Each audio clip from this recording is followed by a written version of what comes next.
Good morning, everyone, and welcome. This is Joe Scarice, co-founder and co-host of the Creative Bird Strategy House and podcast here every Saturday morning, 8 a.m. Eastern Standard Time, and every Sunday morning, 9:30 a.m. Eastern Standard Time. I want to thank everybody for tuning in to this great educational, I would call it a portal of education, strategy, and networking. We're going to get started here in just a few minutes. We try to provide, we not try, we provide a different educational subject every single event. So we keep it very special, very unique. You're always going to walk away with hopefully some form of education, a golden nugget of opportunity. And I think today's discussion really ties into how you have to really think like a real estate investor and boosting your return on investment with the right repairs on your investment properties. And we'll talk about this, some strategies and some direction and maybe some suggestions. First, we're going to invite some people in and get started here in a few minutes. I want to first always thank our sponsors as always, because without them, we wouldn't be here. I would like to thank Mr. Yurdell Perkins of Perkatech, who provides social media architect strategy and optimization to your website design, uh, graphic design. Set up a discussion with him how to build out your real estate platform, whether you're thinking about putting an event together, a website, web page, squeeze pages, Google Analytics. There's just so much that he can provide to you as a true understanding of a social media guy that understands the real estate investor. We've been working together for over a decade, and we run events together, coordinate masterminds and meetups and things of that nature. So please feel free to reach out to him as well. I'd like to thank Miss Linda Pelagas of Realty 411, who provides a national publication for real estate professionals and services, and then also provides national events throughout the country. And she just had a wonderful event in Los Angeles this past Saturday. It looked like it was fully packed as always. I was there for a couple years in a row. I could not make it this year, so but she just had a great event in LA at the LA Grand Expo. It had probably 500 plus people in attendance. I want to thank MB Capital, where I'm a referral partner, providing unsecured business lines of credit for real estate professionals throughout the country. So if there's any questions on that, by all means, let me know, and I could always have a strategy discussion with you as well. And then finally, I'd like to thank Lenmark, where I'm a senior loan analyst, providing asset-based lending in the DSCR space, fixed to rent, fixed to flip, new construction, uh, blanket loans, mixed use, construction lines of credit, uh, just advisory and strategy and building out your real estate portfolio. We provide worksheets for you to be a better real estate investor, a better real estate professional. We offer CE courses on asset-based lending nationally. Have a great announcement about that as well in just a second. And they are really supporting what I'm doing here in this podcast as well. So, if there's any questions, by all means, please let me know. We just confirmed I'll be speaking on asset-based lending fundamentals for 3 credit CE next year in Austin, Texas, Miami, Florida, and Atlantic City, New Jersey for the National Private Lender Association. So I'm pretty excited about that. Real quick, I'd like to just catch up on a couple of the events that we got coming up uh, over the next couple weeks, probably the next 30 days. Tomorrow night, I'm hosting a Halloween party in Newark, New Jersey. If you can make it down, that'd be great. Love to see you there. Starts around 6:30 on Broad Street. If you need any details, I will be posting up that information today as well. In the month of November, I will be November 1, 2, and 3. I'll be leaving there Thursday, but I'll come in Thursday on the 31st. I will be at the Ohio RIA in Cincinnati, Ohio. I look forward to seeing a lot of the real estate RIA leaders there. We will be broadcasting our podcast from there as well. Look forward to that. That's this weekend coming up. We also will be at the National Association of Realtors in Boston, Massachusetts on the 8th, 9th, and 10th. I will be broadcasting my podcast from there live. Then the 11th, we have our mastermind in Philadelphia. Trying to see what else I got going on here. that month. I'm sure there's a bunch of other things going on, but very packed with some events that I'll be present at. I think they expect somewhere around 15,000 people, realtors, at the convention in Boston. So I look forward to that opportunity and meeting and greeting a lot of different people. So if anybody needs any of that information, by all means, reach out to me. Let me get that information in front of you. So hopefully we get to meet and greet. If we haven't met already, love to meet you as well. So our discussion today, boosting your real return on investment with the right repairs, and the strategies behind it, and maintaining your investment properties. I just put a poll out, and I also posted an article through LinkedIn and Facebook and Instagram. So if you go on to LinkedIn and give your opinions of the poll and give your survey, I would greatly appreciate that. And as an experienced entrepreneur and real estate investors, we firsthand we understand the complexities and the opportunities that come with managing a rental property. The goals are very clear in maximizing your return on investment, ROI. I mean, we're going to share today, hopefully, some strategic direction on how to enhance your property's values and streamline its management to boosting profitability effectively. Because I think any good investor, they're only as good as their property management company, right? And you really need to also understand your market trends. Navigating the real estate market requires a deep understanding of current trends and economic conditions in your market, whether it shifts in buyer demographics or change in housing regulations or fluctuations in interest rates. Staying informed is crucial. And by keeping a pulse on the trends, you can keep informed decisions that align with market demands and ensuring your property remains competitive and lucrative. And this ties into some of the market trend articles that I've seen over the last, say, week. Renters are revealing amenity preferences and keywords used to find rentals. And homeowners are still remaining equity rich and not tying a lot of that money up. And then also home prices are dipping in very specific city markets. Okay. Some key cities that you want to keep an eye out for in the Midwest is Cincinnati, Kansas City, and Denver. I think they're seeing about 8 to 10% drops in their values right now. Where there's opportunities for investors right now is like, I think you're going to see some drops in areas like Cincinnati, Kansas City, Missouri, Austin, Texas, Jacksonville, Florida. Those dips are going to help us as real estate investors. Nashville, Tennessee is seeing a dip. Orlando, Florida is seeing a dip. So again, you're seeing anywhere between 5 and 10%. And the shifting landscape of the market, as investors, you need to do your research and understanding your target market and making properties attractive to tenants, because they're going to look at the differences of what do I go into a multifamily complex, where I get complimentary coffee and bagels and have a gym, or do I live in a single family home or two family or three family or four family home and maximize my time in more of a community. So there's a lot of things you need to think about when doing this. Okay. You need to be strategic in enhancing the property value, having a deeper, effective property management techniques, working with property management, understanding the financial strategies for the renter. You like, what is your price points for the rental in that market? Are you on point? Are you under market? Are you over market? Are you just right? So you have to take a call to action to yourself as a real estate investor. What are the right repairs, interior, exterior, to attract the right tenant that's going to stay a certain amount of time that you're looking for to maximize your return on investment and your cash flow and appreciation to that property? Good morning, Shawnee. The rose amongst the thorns.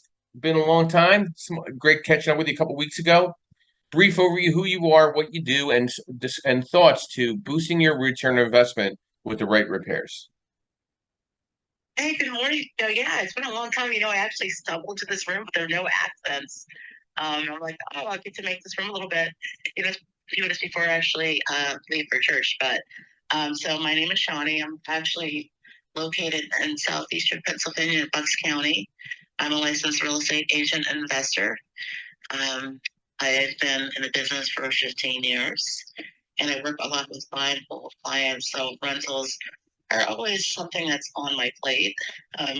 Rental regulations, keeping up with them. A lot of things are going on at all times. You always have to keep up with things. I know New Jersey, it's a big, the last year has been lead paint. It's been one of the things that the required inspections, the update to that policy has been one of the things that have been on people's plates. But as far as the subject, right, I think it's something I always talk with new investors. People, I've had clients that have been investors for years and people who are new to it. And I always let people know, when you're doing a rental property, you don't always need to get to top line. It's your property, you invest in it. And what you do to that property as far as what things that you replace and on the schedule makes a huge difference. I'm always reminding clients, make sure that everything's on the schedule. If you have a home that has gutters that you're responsible for, make sure that you have a schedule where you're getting them clean. It's not going to find itself into your property. Same thing with HVAC maintenance. It's so important. Those small little things, doesn't matter if it's a new system or not, if you don't maintain it, and you can't necessarily, like in the lease, you can't depend on tenants to do everything. You just need to double check certain things. So those are two big ones that I can think of that I see neglected. And you have to have it just like you have schedule for your own home. You have to make sure that's really in check, especially with another property, regardless of who's responsible, because it's something that's going to fall back on you ultimately as the owner. It's your investment. Thank you. Johnny, thank you. And a couple questions before you head out, and pray for all of us, because we'll need those. You know what I mean? So, you know, I, does curb appeal always win the deal, or is it more the bathroom, the kitchens? Is it the countertops? Is it the flooring? In your market, and I don't think your market is any different than any other market in the country, as a licensed realtor, you know, are investors really considering what to match up what they have in the market, or are they behind? Are they ahead? Are they having good communications with their realtor or their maintenance group or their management company? Where are you seeing things? as far as you said curb appeal, as Yeah, far as like I mean, like what is the appeal to a tenant? Like you do a lot of leasing as well, so right? Oh, absolutely. what is the pop factor for somebody walking in the door and saying, "Okay, I want to rent this"? Like, what is the common denominator to a lot of these tenants that they're looking for when you're having a discussion with them? So you're not taking They that away. finishes. I tell people it makes a difference, especially like in my market, which could be class A a lot of times. Not I don't only do class A, but yeah, they want the finishes. Class B, they want the finishes too. There's a choice. If there's five rentals on the market and one person has stainless steel, the other person has white appliances, one person is black, one person is granite, one person is laminate, they're going to go. Of course, prices factor too. But if it's not a huge difference, I always tell people I'm on competition. That's when you really need to make sure that you stand out, even if the pricing can't be that much increased. Do you want to rent it? Yeah, people are going to look at that when they have a choice. And absolutely, 100% they do. So the finishes do make a huge difference. Um, Things like having the camera doorbell. I have some people that have that. They also have the access to it if they want to have that. The finishes do make a difference. Yes, if you're in a neighborhood where you have a choice and there's one that has granite, one just does not, and the price difference is either I always tell people, well, how much more am I going to make? Well, like I said, if there's a choice for tenants, you want to make sure yours gets rented. So those things do make a difference. Every situation, every neighborhood is different, but it does. And a lot of times people wonder why their property sits among competition. Well, that's why. Sometimes the way it looks. So it is important to renters. You'd be surprised. They're not buying it, but yes, it's very important for renters in a lot of different neighborhoods for sure. Thanks, Shawnee. Always appreciate your time in here. And I've known Shawnee for many years when I was very involved with a lot of the associations at one time with the realtor associations. I've gone kind of a little higher level. I go right to NAR instead of going to the smaller associations. But I will go big or go home is my mindset. So, Shawnee, are you going up to Boston this fall to the NAR event? Awesome. No, haven't. I want to hear all about it though. I'm sure it'll be a great turnout. I'm just not personally going to be making it this fall. No. I can't believe there's going to be almost 15,000 realtors there. That is just that's crazy. Amazing. Yeah, it's gonna. I'm really excited about the opportunity. And then Lendmark is going to be pretty much the only asset-based lender at the convention. So we're either going to do really well or people are not going to know what the heck we're talking about. So it's going to be somewhere in between. And from what Shawnee is saying, you need to invest in maintenance and upgrades. And I think the smart technology is going to win the game a little bit. Video, security, keypad entry. Some of those bells and whistles are going to separate you from the apartment complex that offers, all this high intensity technology. You need to stay on top of it. If you have an A plus or A rental, you need to keep it an A rental. If it's a B rental, you got to keep it a B rental. If it's a C rental, you have to maintain it to stay C. And you got to watch what's going on in your neighborhoods. I mean, there's so many times I've done uh, loans for individuals that, like, oh yeah, it's an up and coming neighborhood. Oh, okay, there's 6 board ups on your block. Yeah, I mean, don't skirt what's going on. It's a C neighborhood or even a D neighborhood if you have 6 board ups on your block. So you have to know what type of maintenance and what type of tenant is going to be attracted to that market. If it's Section 8, you need to put extra type of, I would say, securities to the wherewithal within the 4 walls of the property, meaning stronger walls, like protective measures, um, all hardwood floors or hardwood laminate floors, granite countertops and backsplash everything to death because they're going to make a mess. It's just going to be messy. There's going to be kids, there's going to be pets. It's going to be Section 8. They're going to be a little more wear and tear on the property. Somebody in more Class A, B neighborhoods, these are type of people that plan on buying a property in the next 2, 3, 4 years. They don't want to ruin their security deposit. They don't want to ruin their relationship with the landlord because they need them as a reference. But also, they might be the first person to buy your property if you decide to unload it. So leveraging technology higher, I think in any level, C, B, or A, keeps your tenant aware that you are trying to take protective measures, not just for them, but for the property. And advertising the property to the right people and understanding the laws and the regulations are going to tie back to what type of repairs and renovations you need to keep doing to make sure that property stays correct and setting competitive rates and outsourcing maintenance and management might be the way, but you still got to be hands on to your management and your maintenance. Maintenance calls need to be addressed. Okay. And if they're not being addressed, you need to address those. You have to have your own backup to what's going on. And analyzing your cash flow regularly. Do you, I'm so amazed when I ask somebody, what are the taxes on your property? How do you not know your taxes on your property?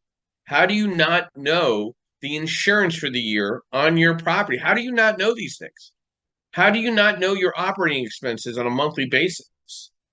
Whether it's common area maintenance, like what utilities are you responsible for outside the tenant?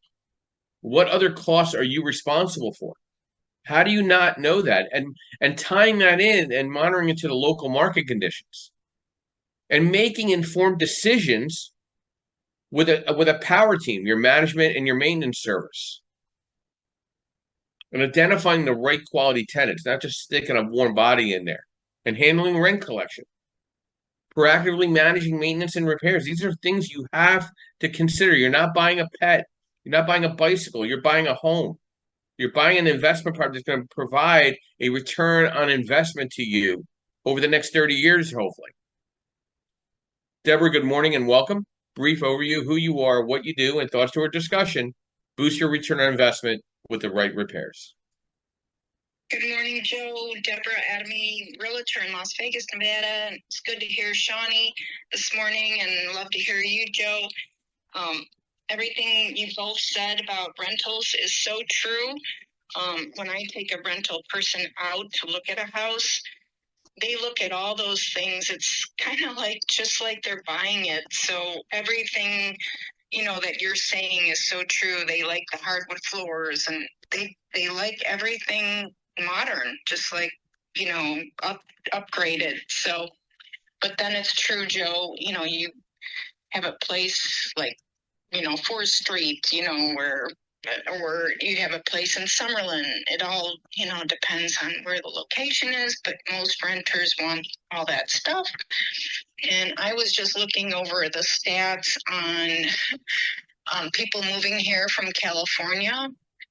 They're one of the number one driver's license surrenders to Clark County, and it was 21,422. And I think that's probably. And then the next one was Florida, Texas, Washington, Arizona, Utah, Hawaii, Illinois, Colorado, and New York. Those are the people moving here from different states. So anyway, Joe, I agree with all you're saying, and love your room. Thanks, Deborah. And Deborah, like we know Vegas has the most convenient airport in the world, outbound and inbound. I don't know if people realize that. And seeing the migration coming to Vegas, what are people thinking? Are they thinking they're going to rent for the next 3 to 5 years? Are they looking to temporarily rent and buy something right away? What is a tenant talking to you about when hey Deborah, I want to look at a rental. What's the conversation? And take me through the conversation a little bit. What are some of the top bells and whistles that they're mentioning to you? Is the price point? Is it the neighborhood? Is it the schools? Like, what is the appeal to the renter right now in that Vegas market? Because it's kind of a Boston Tea Party of demographics. It's not one demographic. Right. So when they first contact me, I ask them the location and the cost. What can they afford to pay for rent per month? So those are the first two things. And so the location is the most important thing. And some of them have schools. They have kids that go to school, so the schools are very important. So it just depends, I think, Joe, on the person. If I'm renting to a couple with no kids and they want in Henderson, it's usually no problem. So I don't usually. I mean, there's no Section 8 here. I mean, there's none. Like I don't. There's every time I check, there's zero Section 8 available for anybody. But yeah, it just depends, Joe. Some are schools, some are locations, some are how much the rent is. But most of the time, I can put somebody in a rental really fast. But they go fast here. So I always tell them, look, if we find a place, you've got to apply that day. Like I've showed so many people rentals, and I don't know how many times it's happened. Oh, I didn't apply today. 2 days go by. Oh yeah, I didn't apply. Well, it's gone. So I don't waste my time. I said, look, here's the deal. If I show you a place, you like it, you have to apply right then, after we leave. Because if not, I'm wasting my time. So I make it clear to them. So I hope that answers your question, Joe. So are you renting more to the tenant to an institutional type of investment property, or are you dealing with the local landlord? Like, who are you dealing, or is it a blend of both? And what are the conversations you're having with the landlord when a tenant comes through and they're critiquing the rental and they don't find they don't rent it? So is there a discussion that you have with the landlord that what's the typical misses in the home that a landlord should be aware of that renters are looking at or looking for? I get mine off the MLS. I do have a friend that I listed his rental property. I would say the most important thing is make sure the doors work, make sure the key works. The first thing you're gonna touch is the front door. So if that's not working, the key doesn't work, it gets the realtor frustrated, and she can't get in, or I can't get in. And then, just open the door as if you're a tenant or you're a buyer, and just, see those things, see the molding on the floor is dirty, or there's chips, and just little things like that. People notice those things. You know Carpet's worn. If you're not going to replace it, at least clean it. And if it can't be cleaned, just replace it. Just put tile in. So much better. What else? The lighting, make sure all the light bulbs work. Simple things like that. So you're telling me it's more of a punch list that the landlord's missing right nowadays that you're seeing in the smaller investor? Like why not have keypad entry instead of a keys? Why not have newer doors and windows? Why not have it cleaned and smelling fresh when you're walking in the door for a tenant to look at? Is that something? Exactly, Joe. Exactly. I mean, that's what we do when we have open houses. We make sure it's spotless, really clean. We make sure it smells good. We've got music playing. Yeah, you gotta. I mean, we're in a market where it's in demand, so people take what they can get. But if you really want to appeal, yes, Joe, things. I still don't comprehend landlords that want to put carpet in when hardwood laminates last longer for your ongoing turnover of tenants. I mean, put some throw rugs down. You know what I mean? I don't understand why you keep putting carpet down when it just has to keep getting replaced. Put a hardwood laminate looking flooring, a good eggshell color. And to me, what has always been appealing is there's this lawn, which is like more of a laminate, like the top part of a laminate countertop, but it's more sheets of it. You put that around all the walls, especially in a Class C market, you're gonna have less damage to your walls and less work you have to do on the turnover if you just put this 6 foot sheet up from the floor to 6 foot high. The damage that it will protect in long term, the linoleum, well, not linoleum, it's not a linoleum, it's a laminate walling that I used to put along a lot of my walls, and all you got to do is replace those because they get scratched and bumped and whatever. You just take one of those sheets off and you put a new sheet up. You're not replacing the whole wall where there's a big hole in the wall. So there's some protective measures and then also like somebody mentioned in the chat, like fixtures, like let all the fixtures match up. Send a maintenance button up person in there to make sure things are matching. Do an audit on every one of your units. Make a difference because at the end of the day, if your cash flow is better based on some of these bells and whistles on every single unit, and you're staying on top of your management company to do these certain things, and then check on them and make sure they're doing these things. Cash flow is king. Okay, if you're making $500 a door and you have 10 properties, you're retired. You're just maintaining properties. If that's what you want to make, if you want to have 20 doors to make 500 doors, who wants to make $500 a door? Everybody wants to make $500 a door. How do you get that net profit of $500 a door? Is maintaining and maintaining that property, flooring, paint, molding, fixtures, windows, doors, roof, plumbing, HVAC. It is a process on an everyday basis. It's like maintaining a massive car over and over again on a month-to-month basis. You just can't hopefully think it's going to take care of itself. Your tenant is not going to take care of it for you. Nor do you. That is so true, Joe. Right? Like I don't understand why people think in places, and I called the realtor back up. I said, "How could you list this place like in this condition? It's ridiculous, totally ridiculous." So what are they saying to you when you ask them, Deborah? He didn't answer me, Yeah. but I let him. Oh my God! I said I was so embarrassed to show this place. It was horrible, Joe. And I've been in places like that. It's like, if you're a listing agent, how could you allow people to show the place? And I think this was for purchase, or it was for purchase. But even so, I've been in rentals that are the same way. And I blame the listing agent and the landlord and the owner.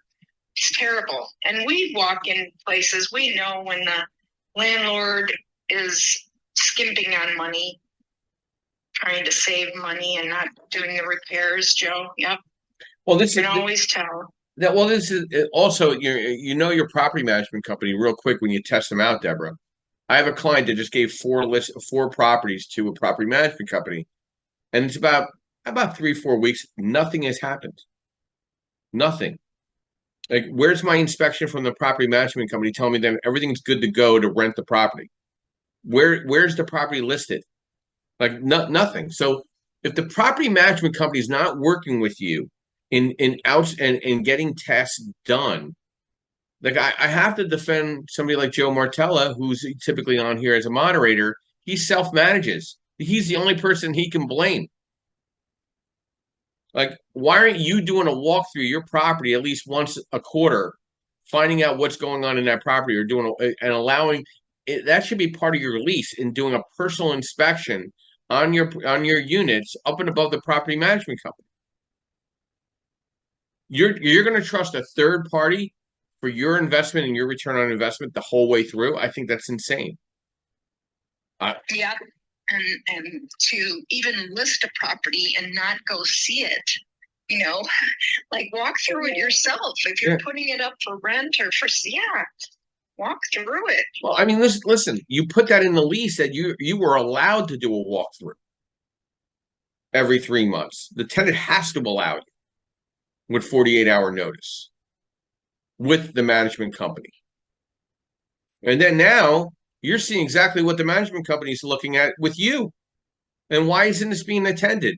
Why is that cabinet door off the hinges? Why are we not on keypad entry on every window and every door and every Bilco door into this property? You start listing the whys. Why didn't we have an inspection on the HVAC?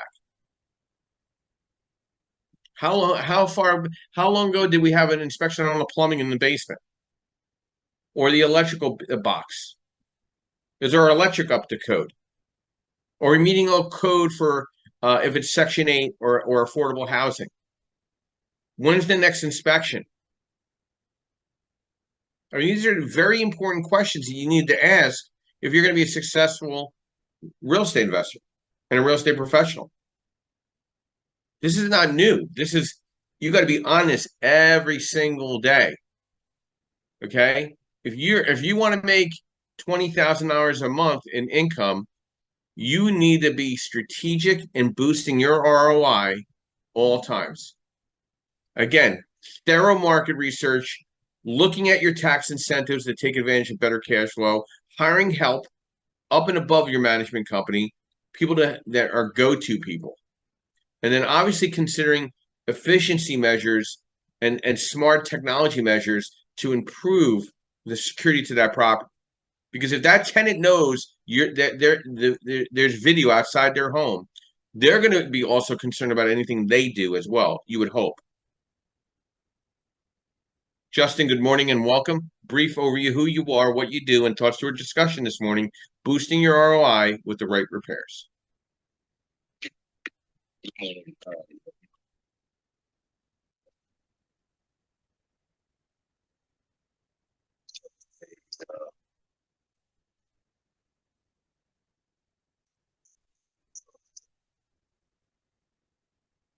So you already nailing kind of leaning a couple of things on my list. So I guess I'll start there with the construct of the bill. When somebody's looking to buy something as an investor, I mean, I get the perspective of a tenant. The tenant wants to see it. Generally, a tenant wants to see a nice, clean space that's up to date. They don't. That kind of goes into the construct.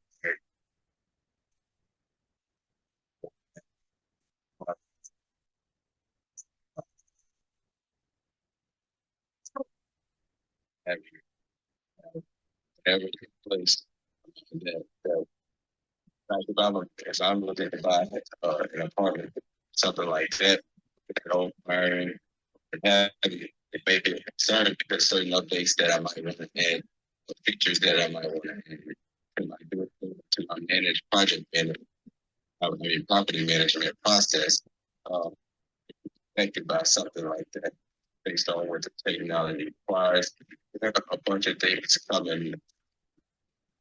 So things like plumbing, electrical, that function thing.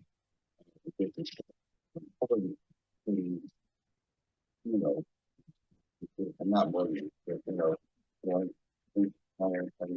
properties for the long term. Um, and another thing I think is important is overall, is kind of touched on it, is the system, having systems in place. And mind you, once again, this is from the perspective of buying as an investor, not necessarily as a tenant.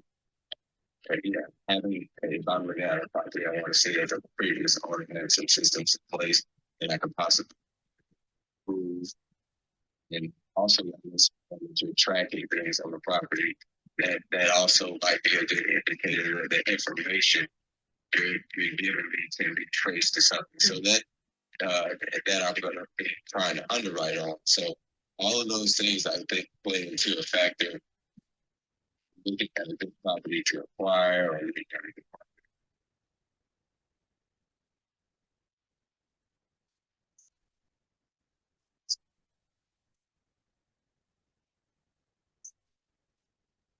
Thanks, Justin. I appreciate your insight.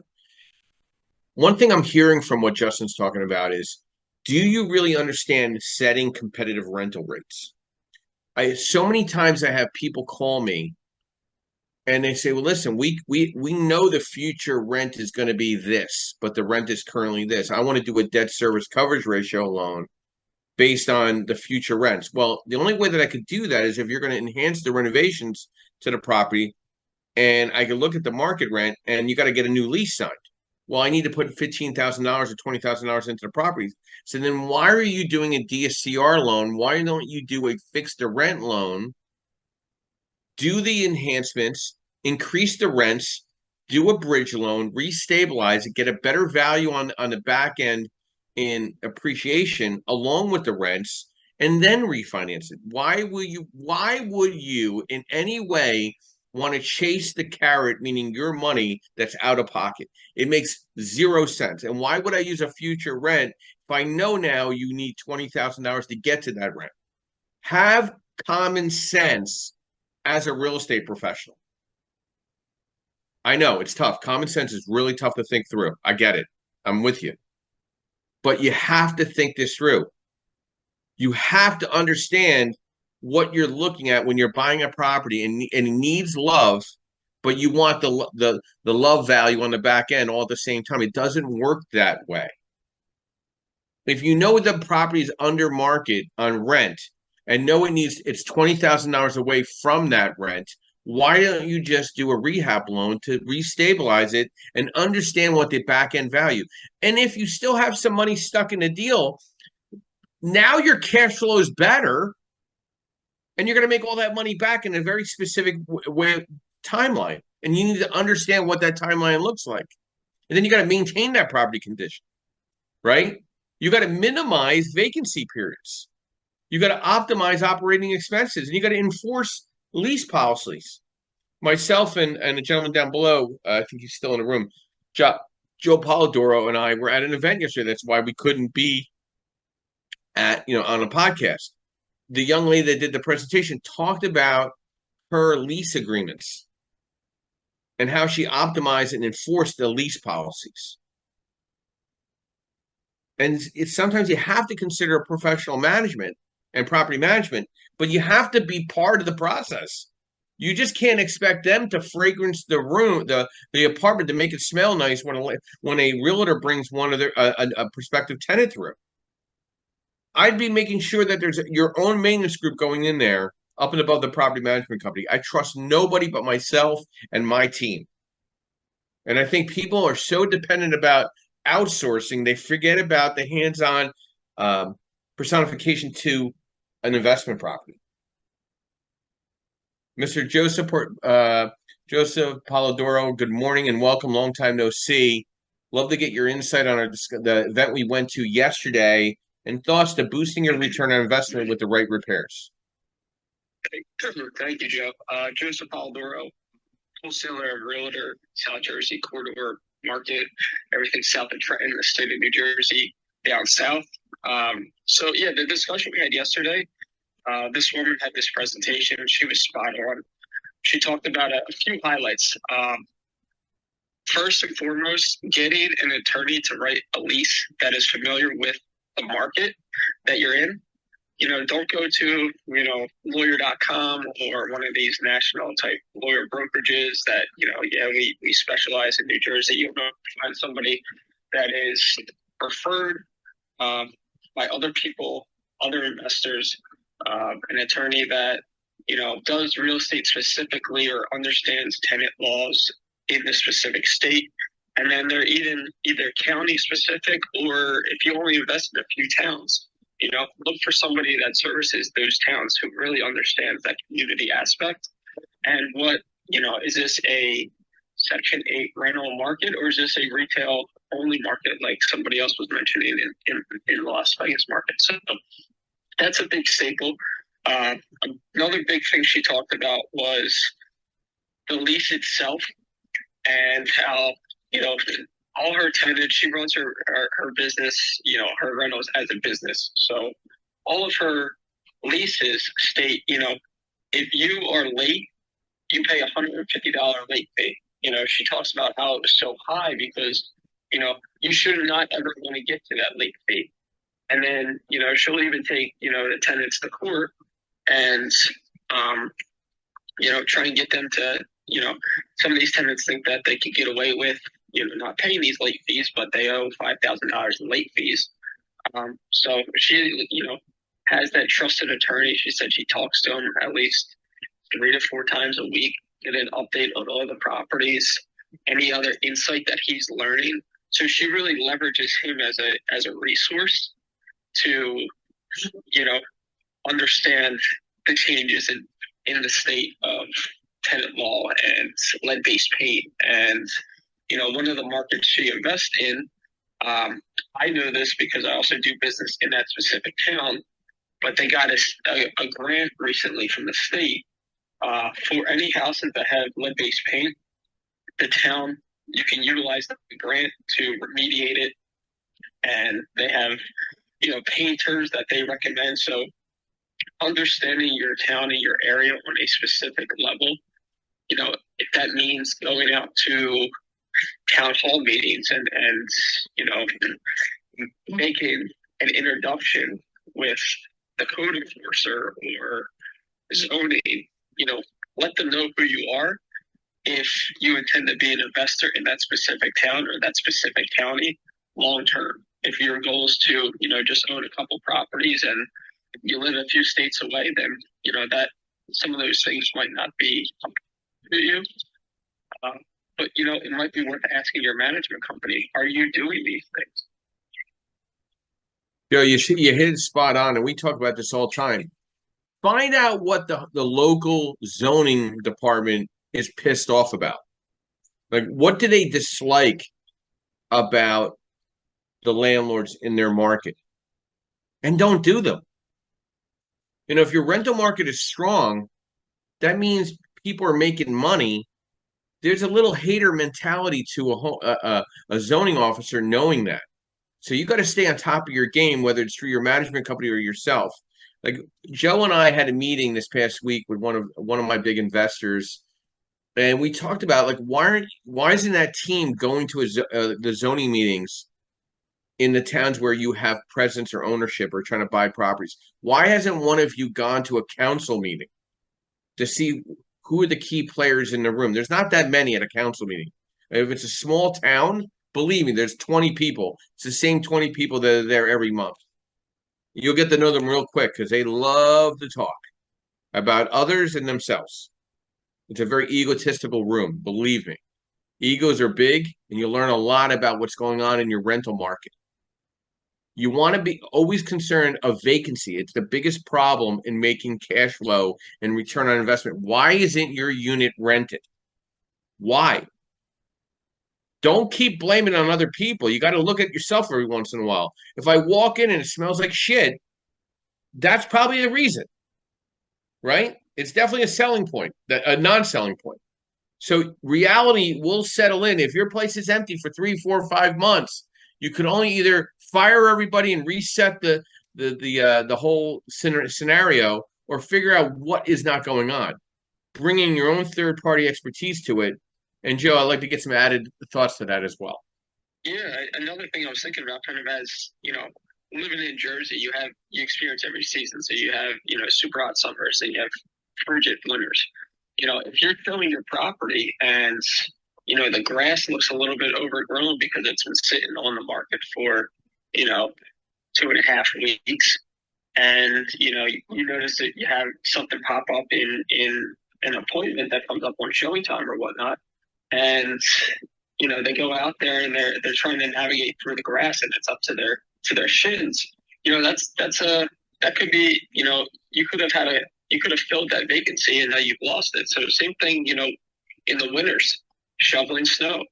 Is that property management company able to get out there, that that following business day, or is it something to where you have somebody on the backup reserve where it's worth paying them $100 to go out there and shovel because you need to fill this vacancy?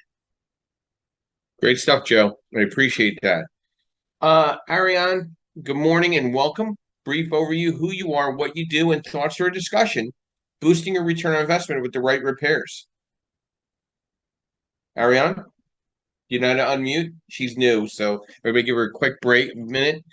Do you know how to unmute your button? Speak about that in the chat there, Ariane, if you can't figure it out. We'll come back to Ariane Rodriguez. Good morning, Stephen. Welcome. Brief overview, who you are, what you do, and thoughts to a discussion, boosting your return on investment with the right repairs. Yeah, thanks, Joe. I'm Steve Franco. I'm a realtor and landlord up in Northeast PA, and I also run ROI homepage and try to help people put stuff together. And basically, I mean, from the system standpoint, that to me is the most important in terms of proper screening and aiming your unit at your audience. Like Joe was saying, if you've got a more durable needing unit, you put the laminate product on the walls, things like that. But it's also very important in our market in Northeast PA, 14 years ago when I started, it was a pretty low expectation market. Like there were apartments that were legitimately rented and somehow passed city inspection, holes in the walls, yada, yada. Like this was, the low end tenants were not being treated right. Now their expectations, thank God, have gotten higher. Rents have gotten higher, so it makes it a little bit easier. But if you're aiming at a C grade rental, or maybe a C minus grade rental, you still want that person to look around and say, wow, I feel like the landlord respected me. I walked through a purchase last week where the walls were all spray painted, it was graffiti, it was a mess. And the manager said, don't worry, I can get somebody to take this apartment. That's the wrong answer. You're going to get some human will move in, but they're not going to be the human you want. Even if it's a $500 a month single, one bedroom, whatever, paint it nice. Give it nice, cheap laminate floors. Make them feel like what I always say is what you would have accepted in college. Make them feel like they're looking around saying, for the money, this isn't so bad. If it's a better rent, better quality unit, okay, granite, tile, whatever that is for your market. But also make it durable. I tell my landlords, don't go in and put what you would put in for your home. Gee, I love Italian marble. Okay, if you're at a super high-end rental, different conversation. But if you're the average rental, you might have high-end marble in your home. That doesn't mean that high-end marble is going to make you any more than ceramic tile or be any more durable or get you any kind of a better tenant in a typical average property. That being said, you do the best you can for them. You also make sure all of your systems are right. You don't skimp and send in Randy, as I did far too many times in my career, to fix your furnace. You send in, Larry's Plumbing and HVAC company. You send in a professional for those key roles, and you make sure those things are checked. We're actually starting a company up here where we're going to follow up on the management companies for many landlords because they don't have time to go in personally. They're not local. And their management company kind of gets complacent. So we want to have a third set of eyes. It's important that someone is checking your property, whether it's you or someone behind your manager, every periodical. That's every periodical time. And the last thing you want to make sure is that when you make an investment in your property, okay, not your systems will never make you money. A brand new furnace and a functioning furnace will make you the same rent. But when you make those upgrades, are they the upgrades that's going to make the tenant feel, wow, this is an extra special place for me? Are you going to do better with the $5 per square foot laminate flooring, again, C grade rental, B grade rental, than you will with the $2 square foot? Your tenant's going to move in and say, wow, nice vinyl laminate floor. what's going to increase it? Adding Wi-Fi might increase it. I love digital deadbolts because it increases the tenant happiness, but it also decreases my number of times of having to run out there, or my manager's number of times for a key replacement. I don't do lock boxes. I don't do locksmiths anymore. So I do those things that are going to make the tenant happier, make the code officer see a difference with us, because that's huge in our market. I went to a city council meeting a couple of days ago, and they all recognized me and they said, "You're one of the best landlords in town." That wasn't why I was there, but that's what they said. And also reduce your and your manager's stress in the equation. So you're trying to accomplish all three things. If your furnace is 40 years old, look to maybe replace it, because it's going to fail Christmas Eve.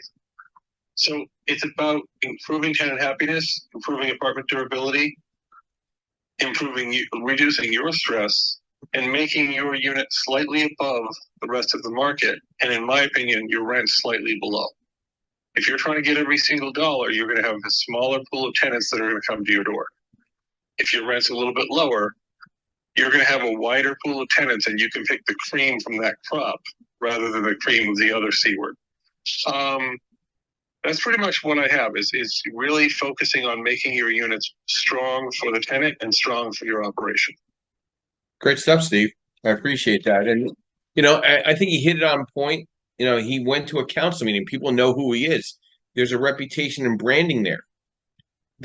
He's going to be the first person they go to if there's a blighted property out there, and hey, Steve might want to buy this property and maybe make it nice like the other properties that he owns. Investing in real estate can feel like walking on a tightrope, right? But especially for landlords with small to medium portfolios. But the balancing act can be could be overwhelming between highs of potential passive income and the lows of unexpected expenses, market swings, and even tenant challenges, right? So you need to establish your why. It's very important to consider what type of real estate do you want to think that you want to either have a third-party manager on your behalf and you be involved in understanding and maintaining that property. Finding the right type of investment property. Is it single families? Is it 2 through 4? Is it 5 through 10? Is it 10 through 25? Is it condos? Is it townhouses? Do you understand homeowner associations? Do you understand the insurance capabilities and liabilities to any one of these type of assets? Researching the location in the neighborhood, understanding the emerging neighborhoods, understanding crime rate, understanding local amenities. I went to a multifamily discussion in I feel in a very tough area of Philadelphia. If I walked out the door at 8 o'clock at night, where do I get a loaf of bread other than getting jacked up by somebody? So, to me, I was very concerned with safety issues in renting those apartments, right? So I don't care how many amenities you have inside, but I can't walk out the door at 8 o'clock without getting jacked up. So I got to be very concerned about location if I'm a small landlord, because if you don't feel comfortable walking there at nighttime, what about your tenant? So make a plan, right? A strategic plan with your management company and what your expectations are and how to market to the right tenant. Making a financial plan on understanding cash flow and a better return on investment, maintenance, insurance, mortgage and property taxes, improvements, unexpected costs. Buy low, put money into it, create an after repair value, understand hidden costs, location traps, legal and hurdles, tenant landlord. There's not that many friendly areas to landlords. Understand that. Stay educated on landlord-tenant laws and understanding the risk factors of managing tenants. Building your network and connecting with other landlords. That creates a gold mine of contacts. They've walked this path and they often have a handy list of pros that they can recommend, and dive into online reviews and connecting with real estate agents and staying on top of your maintenance. If you keep skirting away from something, it's only going to manifest and get worse. It's not going to take care of itself. And diversify, maybe, not just all single families, maybe 2 through 4, maybe a 5 unit or a 10 unit, and exploring money and time saving options, software, video, keypad entry. Reap the rewards of your real estate investment with the better you take care of your surroundings. It's just like taking care of your health. The better you take care of your health, better results on clarity, energy levels, relationships, conversations. It's all very relative. Joe, I'd love to get some quick follow-up from you and thoughts to our discussion this morning, boosting your ROI with the right repairs.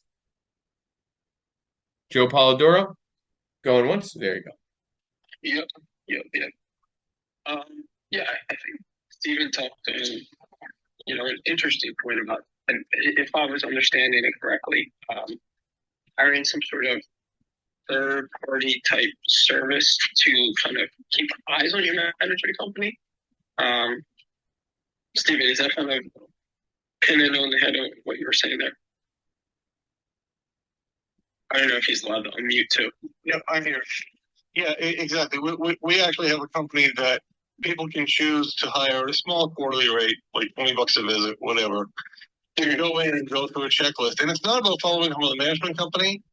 It could be a self-managed, but the idea is getting a set of eyes in there regularly with a punch list just to make sure things are staying where they should. Because the problem you run into is they can drift off very, very quickly if you've got a bad tenant, if your repair guys aren't doing the job. I had a management company that wasn't doing the job and we didn't know it for a period of time.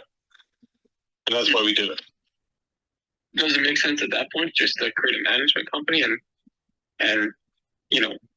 hire it, pull the properties in that way? Oh, we now have a management company. And the short version is we hired, bad time in our life, things were changing. We hired a management company to run our buildings and found out after a while, figured out these experts know what they're doing. Found out after a while, these experts were just churning. They were churning the tenants. They were avoiding the maintenance. They were overcharging.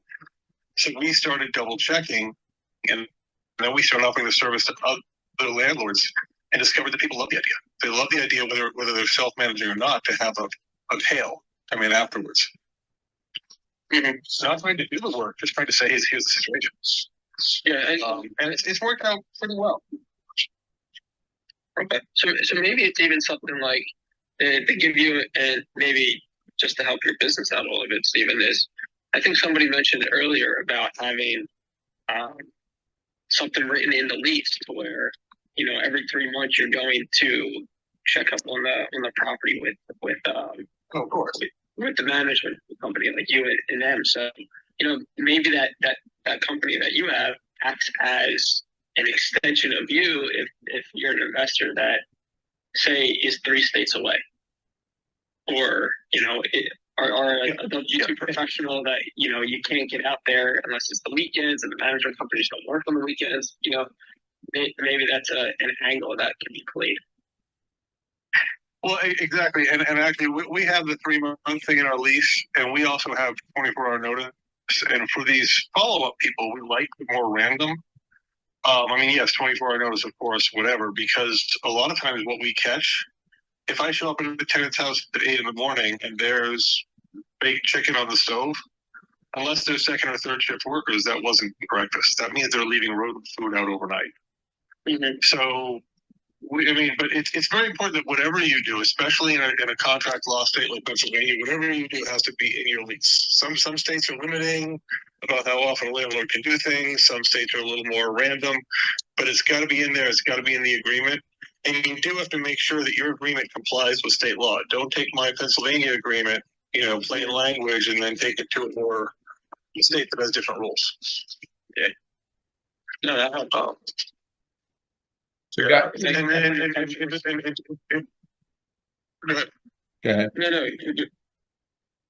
No. I was actually talking. So, guys, real quick, I want to round the wagons with you guys. So, I'm hearing job growth are factors. I'm hearing population growth is a factor, and affordability.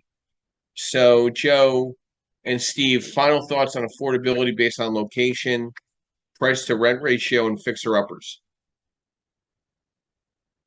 I think it understands that what you can afford, and you're talking about it a little bit. Are you buying it on a DSCR, or does it need some work to where the bridge loan makes sense, right? So if you're coming in on the wrong angle, or you're coming in over leveraged, and then you're trying to you shortcut some of these repairs, Mhm. and then you think you can get ahead of it because you're trying to get the loan to work.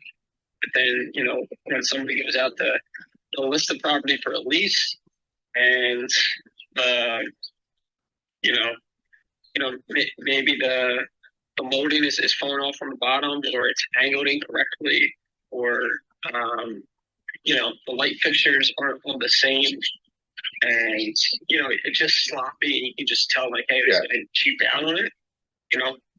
Even though it might be affordable, that could bring another set of challenges. So understanding, am I buying this deal correctly? And if you're unsure about that, touch base with Joe. I know he's very open to sit down and go over some spreadsheets with you, worksheets, and does this deal make sense long term? And what are your goals as an investor?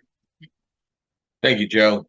And I think this discussion really covered a lot of thoughts in return on investment.